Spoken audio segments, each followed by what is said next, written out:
Well, Brian, it's the end of week 4. Mustang Tuesday. That one day a week you get to caress your baby. Well, What do you have to say for yourself? it's a lot of welding. Mm-hmm.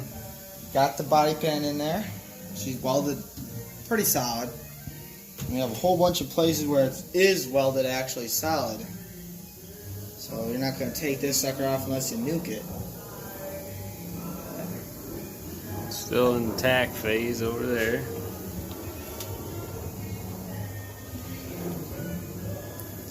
Lots of gap there. You can see we had to cut for our subframe through the floor as an inch lower, so we could have coped the steel, but why would you? You want strength. So even though the back seat rider is gonna have to look at it, it's gonna be right anyways. We got torque boxes in the rear.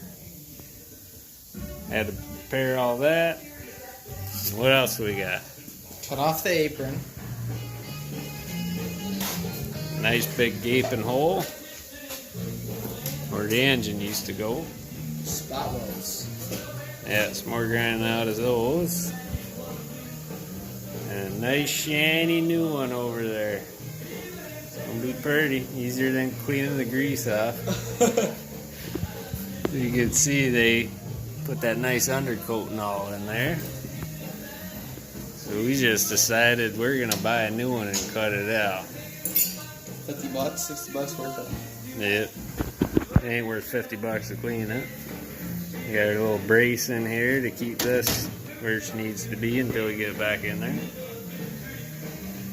Yep, filling holes. Filling holes. Does it feel good to get the pan in? It does. It's like an actual car now. Yeah, ain't gonna fall through her. Yeah. It's almost beautiful. At least we can get our seats in there anyway. I think she's pretty right now. Yeah, she don't look bad. I like it. Could win a lot worse, so. Has been a lot worse. Oh, yeah. She been a lot worse.